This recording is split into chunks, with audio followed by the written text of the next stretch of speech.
700 WLW podcast. Catch Scott Sloan weekdays at 9:06 on 700 WLW. Scott Sloan Show, 700 WLW. Coming off casino night last night. More on that in a little bit. Packed and stacked, as the segment would say, and a crown jewel for the city. It is. It really is. It's like a Vegas casino floor. Amazing. Great job. Great job. We'll be live out there on Tuesday, by the way, here on 700 WLW in 19 hours. It's a 19-hour bender, a station bender, starting with Jim at 6 a.m.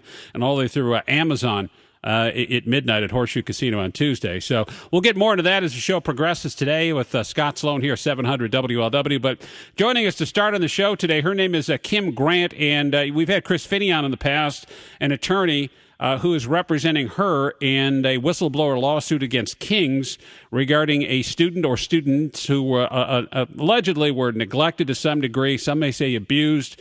But, of course, the county and the state found no reason or no basis for formal charges there. She joins me now this morning on 700 WLW as there was a meeting last night. Hey, Kim, welcome to the show. Good morning. How are you? Hi, Scott. Thanks. Thanks for having me on. First, let's start with this. The idea of a whistleblower suit, I think people go, hey, that's a great thing, but others may think there may be a motive of some degree here. Tell me about your involvement in this case. Well, my involvement is back in April of 2012. I got a phone call from this aide who had witnessed all of this alleged abuse, and after listening to her concerns, I felt that I needed to file a public records request, in which I contacted Mr. Finney, and in May 2012, we filed the request to get the information.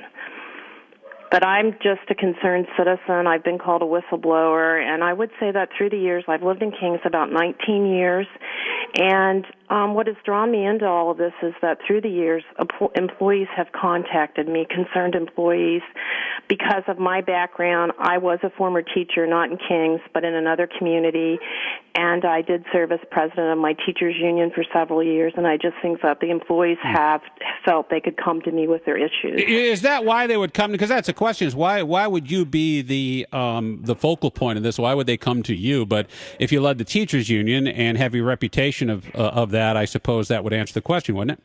Yeah, I think so. I mean, I wasn't the president of the teachers union in Kings, but in my past when I did work, and I think that, the teachers knew my children. My kids, went to school in the district, and they felt comfortable, even at times passing information home through my children to me. Yeah.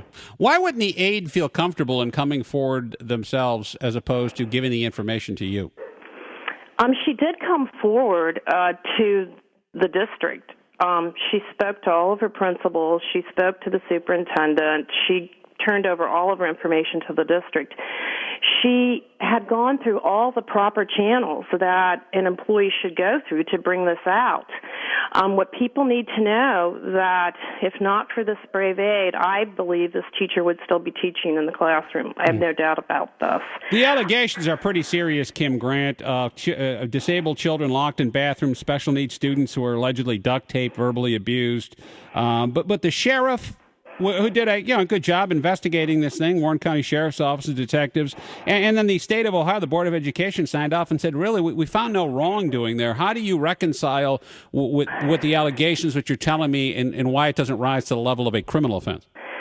Well, I think what people also need to know is, as involved with the Sheriff's Office, our district, our superintendent, our principals were not the ones who reported this to them. A employee in the district, not the aide, but somebody else who had witnessed things, and that's why we want these depositions, is the person that contacted someone that she knew that was in a position that had to report it to the sheriff's office. And in the investigation, we know that our prosecutor said that these depositions were very troubling. But even our prosecutors were not allowed to take the depositions out of the school lawyer's office. So we think these depositions need to be read very carefully. And I have been given documents from the aide that, in my mind, are showing a very abusive situation that was going on daily in this classroom. Yelling, screaming, pushing, shoving. Her notes say that this teacher took a perverse pleasure in making these children jump. It's just horrible, let alone the case where she strapped a child to a chair, pushed a screaming child into a bathroom, and just left her there. As I understand it, and maybe you could shed light on this, in one of the alleged cases, we had other teachers' aides saying, hey, let me show you something when I scare this kid, what happens, and kind of like some sort of freakish thrill that they would get in trying to get this kid to go into some sort of hyperactive fit. And you're talking about, again, children here who are special needs. Yes, we're talking about children that cannot speak for themselves, our most vulnerable children. And so if not for this aide documenting everything, going through all the proper channels, and to be honest, Scott, the only thing that got our district to react in any appropriate fashion was when she went into the principal and she said, I'm quitting. I mean, she was going to give up her job because she couldn't take it anymore. I am quitting, but I'm not giving up. I'm not stopping. I'm going to go to the superintendent. Well, that didn't do any good. I'm going to go to the board. That didn't do any good. And what finally started to do some good was when she said, I'm going to go to the press if I have to. And that shook up the district. Why would the district be so reluctant to do anything, in your opinion, Kim Grant, relative to what was going on? Because the idea here is we want to protect kids. Parents and taxpayers entrust that you're going to take care of the kids, be parents essentially for them for most of the day. Heck, during the school year, teachers and administrators see our kids more than we do. So on that note, why would they try and cover up or at least ignore these claims? I mean, sadly, and I really hate to say this, but I truly do believe it, that our district and our board and our superintendent are just more worried about the image of this district and the ability for them to pass the next levy and continuing to get money into the district, that they wanted to keep this quiet. They don't want to bring this information up. And just last week I got another phone call from another special ed parent in the district. Now, this occurred years ago and was not involving the same teacher, but I was just so saddened to hear her comment, and her first quote to me was, she thanked me for what I was doing, and she said, this district, they treated us like we were the scum of the earth because we complained about how the district was not following our child's IEP. This was the same building and the same principals. Kim Grant this morning on the Scott Sloan Show, 700 WLW, the whistleblower, if you will, involved in what's happening at Kings local schools, Columbia Intermediate School, with and not only that, the superintendent of schools treasurer named this whistleblower complaint, saying a couple of years ago, special needs students were duct tape abused and neglected in a classroom there. Not just one child, but most of the classroom, safe to say. I mean, do we know the extent of how many kids were involved in this, Kim? I believe that in this classroom there could only be legally between 8 and 12 students, and I do believe they probably had the maximum number of students in the classroom. As the aide explained, the students were treated differently in the room, and the board has admitted to this. Tuesday night, I was at the board meeting, and our superintendent read an 8-page response to my lawsuit.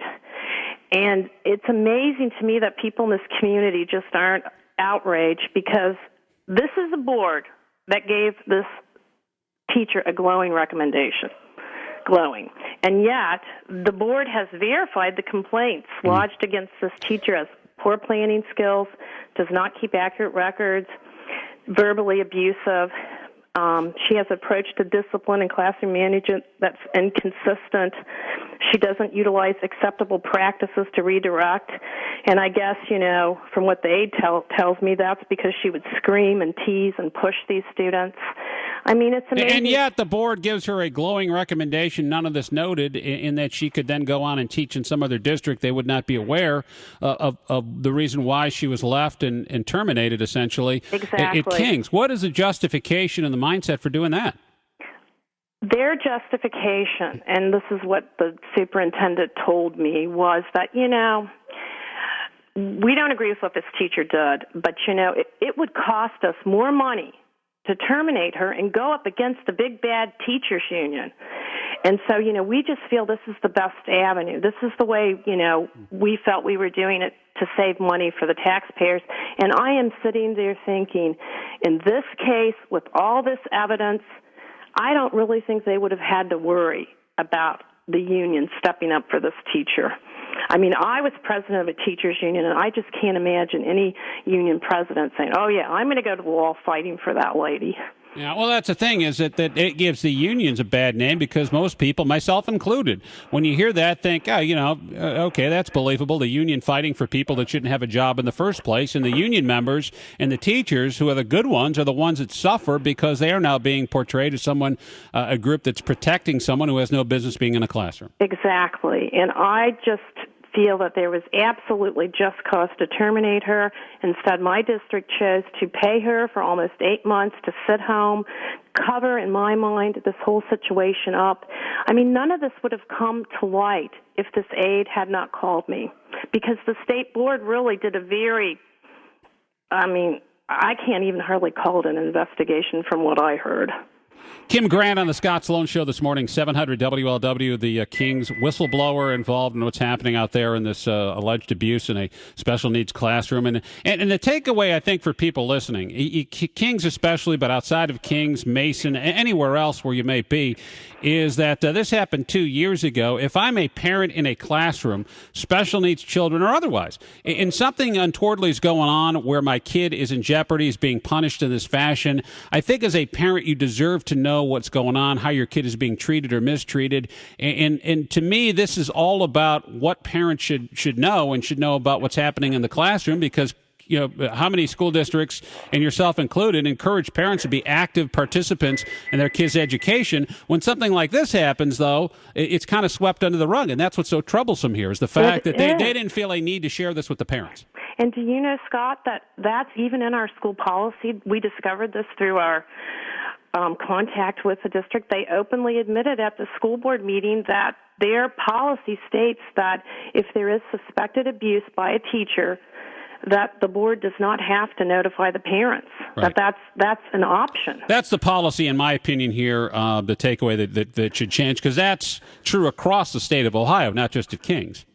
Well, each district has a different policy, apparently. I mean, according to the law, they can choose this policy, but I don't know that every school district has that exact policy.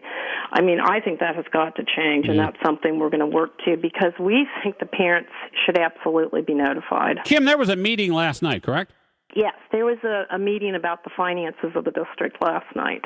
I got you. Was there a call? Because as I understood, only 9 people showed up. But was that about was that about the finances, or was that about what we're talking about here?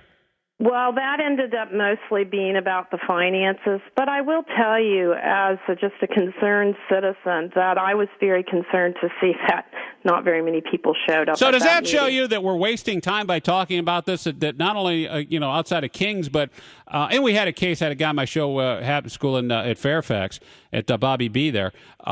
But if you only get 9 people in the district showing up to maybe express their displeasure with what's going on, maybe we're making a bigger deal out of this, or it's a non-issue for most people. How would you take that?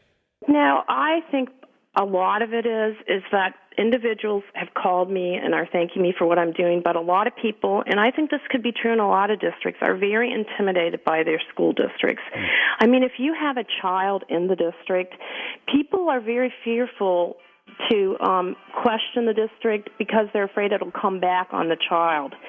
And I understand partially why there aren't people there. And then there is another part of the picture where there are individuals that just put blind faith in their schools. And I just think it's wonderful that you're doing this, because the more information that we can get out there and the facts, just don't support the school district's action. Well, the thing is, don't tell me about being active participants, and God knows my kids that sometimes struggle in class. They're like their old man. I had a hell of a time in school, but we try to be as active and make sure the work gets done and support the teachers and educators, because I think most people listening believe that it is not just the teachers teaching, it is also the parents making sure that the work's getting done and being active participants in their kids' education, which to me is the greatest gift that this country offers people, and that is a free educational system that certainly can be better. But when you worry about lockdown safety issues, guns, doors, budgets, that kind of stuff, and children's safety seems seems to be paramount. Yet again, when something like this happens, parents don't have a right to know, and I find that contradictory at best. Oh, I do too. It's very concerning. Finally here, Kim Grant, I know you brought up too, it's maybe the reason why that this was kind of hidden is because of money issues.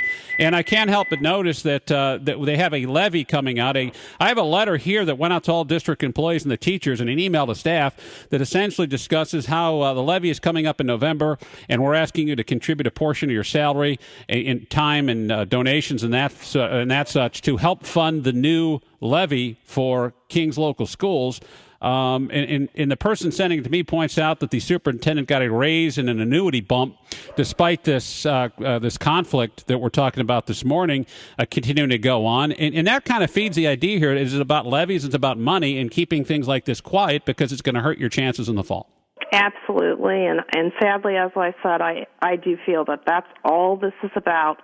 This is protecting the image of this district, and we believe that the truth has to come out, and that people should be held accountable. I mean, people were at fault, and the policies were at fault here. Mm-hmm. And a terrible wrong was committed against these vulnerable children, and I just believe it's inexcusable. And I think people in Kings have to wake up, and we need to hold our school board accountable. And I have personally asked our superintendent to resign for the good of the district. She didn't do it, but I still wish she would. I think her leadership has just been horrible. Kim Grant, thanks again. I'm sure we'll talk in the future. Oh, thank you. Thank you so much for following this story. Have a great day. You too. Here's the thing, right? And it's not just, as she said, it's not as Kings. It's, I have kids that go to school, public school. Don't you have a right to know if allegations like this are made? That's what's troubling is, and here's another takeaway from this whole thing. Yesterday, just down the street here in Madeira, we have the sexting controversy going on with a young man doing explicit acts with cats and toothbrushes and then putting it on the internet. The video goes viral. And then you have a second unrelated case of 8 to 10 young women at Madeira High School in various forms of undress, and those images are being spread among the student body. You have high school students now that, if convicted, if found guilty of having that material on their phone, which was sent to them by the girls, could very well be labeled as sexual predators for the rest of their lives, which seems grossly unfair. Furthermore, these kids are suspended pending any investigation, and it's something that did not happen on school property, but rather happens to something in their personal and private lives. And they're saying, look, here's the deal, is that when you do something like that, we got to kick you out of school because we can't have that kind of image associated with Madeira. Well, okay, well, if you're going to hold our kids to that kind of standard, stupid teenagers, and God knows we all did dumb stuff when we were teenagers, and you're going to hold them to this high standard and saying, hey, what happens outside of school, summer vacation, whatever it is, we're going to punish you at school for what happens outside of school. How come just up the road at Kings, that is not true when it comes to administrators and educators? 513-749-7000, 800, the big one, pound 700 AT&T, Sloaney, 700 WL. 700 WOW, your forecast from Fox 19. It's going to be cold today, if you knew that or not. Cloudy, scattered rain, snow showers throughout the afternoon, and only up to 38, but with the wind's going to feel like in the mid-20s. Flurries again tonight, flurries tomorrow, flurries forever. It's 31 now. It's 700 WOW with Sloaney and David on the cell. You're on the show. Good morning. Hey, Scott. What's a good word?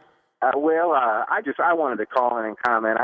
I don't disagree that there could have been some better transparency with this whole situation, but you know, I I haven't been able to listen all week, but I've yet to hear anybody call in and offer up any other side of things. I can tell you firsthand, having had a daughter in Miss Kitcho's class, that I had never witnessed anything of that sort. I can also tell you that in my experience in associating with the other parents, I was extremely involved in my daughter's academics and her education there, and can tell you firsthand that these are the first parents to jump up and down when things don't go their way, but they're the last parents to be involved. There were very few parents in the classroom helping out, very few parents volunteering, and as can be evidenced by the school board meetings. These folks just don't turn out unless there's a witch hunt. Yeah, unless there's a crisis or something. Oh, yeah, I totally get that, and it certainly I'm not indicting. As a matter of fact, that's why I know there's been other accounts involving the teacher and saying her name, and I'm not going to do that because I don't know.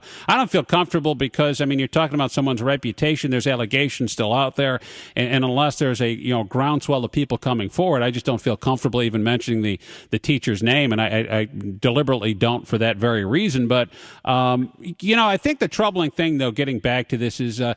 The depositions that they refuse to release. If this is about transparency and this is about getting the information out there for parents and being, allowing for a layer of or a level of inclusion here that parents are an active. Don't you think you'd release a deposition and say, look, there's nothing going on here. Move on. Yeah, I don't disagree necessarily. I can see how. Given the attitudes or the level of involvement, with parents and some of the other folks in the community, that could be almost playing with fire in a sense, and that obviously if there's problems, you're going to have 100 people standing on the front line of school jumping up and down, but when they need help, there's nobody. You can't find them with a search warrant. Right. And that is naturally the case. Hey, got to get going, David. Thanks for the call, but that's the point of this thing. Kings is a wonderful school district. I have friends that work over there, and I think it's a great district, one of the best, certainly in the state and the tri-state. But when things like this happen, I don't think it looks good when you're refusing to release the transcripts, the depositions, and clear this whole matter up. To me, that seems fair and reasonable when you talk about transparency in schools. After news at 9:35 this morning, more of your thoughts. Scott Sloan Show, 700 WLW. Sloan 700 WLW. Hey, just an FYI today, Aroldis Chapman will start for the Reds. He'll do his inning, maybe two.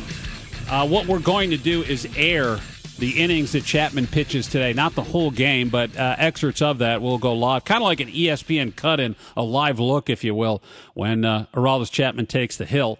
And Tracy Jones will offer you the director's cut, the DVD commentary, along with the pitching this afternoon starting at 2:30 when he takes the mound here, 700 WLW. So you're part of the game here on the home of the Reds.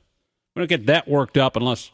Yeah, it is his debut as a starting pitcher. That's kind of a big deal. And, of course, many of us believe that the success of this year's team will hinge on whether or not they can successfully take Aroldis Chapman from the bullpen to a starter's role. So the hopes of this coming season, at least a glimpse into what the hopes are, will be aired today right around 2:35 here on the big one. One final thing about the school... the issue here, it's you got the president talking about spending more money for education. We need to spend more money. His predecessor, George W. Bush, we need to spend more money on education.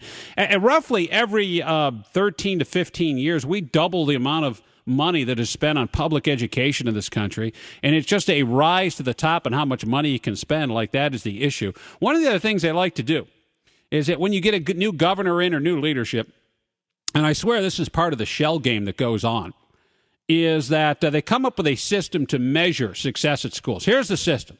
This is what we're going to do. Whether it, in different programs, on a federal level, No Child Left Behind had some good portions, had some bad things. We need to scrap that. We're going to try a new system. Here in Ohio now, they have issued the very first report cards under the new Ohio Department of Education system. Again, 6 months late because of the grade scrubbing at some schools, using the attendance data to tweak those numbers to try and improve their ratings overall, which shows you how flawed the system is when you have such high stakes, money, and accolades. You're going to be inclined to cheat. That's the nature of it. That's why there's so much security at the new casino, because there's a lot of money involved and people if they're unsupervised and unwatched, will try and cheat. So the new school district report card shows that Wyoming is the second best district in the state, Madeira 4th, Indian Hill 7th, Mason 10th, and that's in the state of Ohio. Sycamore, Marymount, Forest Hills, Springboro, Kings, Ross, Lakota, all mentioned in the top 100. So we do pretty good as a region. But here's the thing, right? We came up with the reporting system of school report cards. And top of my head, I want to say a couple of years ago, they changed the way that they graded the schools. And then if you go back just a few years before that, of course, it was the initiation of the school report card. So what they wind up doing is putting these systems in place. They stick with them for a few years. And then they come up with a new grading system. They scrap what they had before.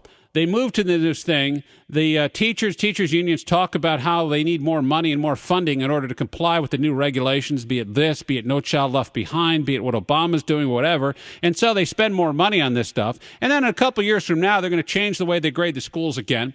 And then they're going to go back, well, we need no more money in order to... And I swear that this is part of the scheme that goes on when you talk about financing education in America, as if spending money has a direct correlation to your kid's ability to learn. Now, the governor is going to change the way schools are funded in Ohio, and that debacle has been going on for a long time. How many years has it been since the Supreme Court of Ohio ordered that they change the school funding model, yet here we sit. And so it's this mindless shell game that goes on, and the whole idea here, and if knowing full well that the reasons why suburban districts perform so well, generally speaking, and the reason why some schools, like the German language school, for example, fare so well is because the parents who send their kids there give a damn. They give a damn. Money doesn't change that. You can be poor and give a damn, and you can be wealthy and give a damn. Conversely, there's wealthy people who don't care about their kids, and there's poor people who don't care about how their kids do in school. That's the problem. Money is not going to solve that. And yet, that's the key, right? We need more levies. We need more money. We're underfunded. It's terrible. Look at college. I think college education is not a great example of the scheme that goes on. Why is it so? It's so expensive because it's subsidized. But if you think of the revenue stream that, a research school, for example, UC, with UC Health, they do a great job. But think about the revenue streams they have. You should be hemorrhaging cash. And then they hit you up for the yearly increase if you're alumni and everything else. The education system does not need more money. They need to come to realization that the reason why that some schools and districts perform better is because of the role parents have in their kids' education.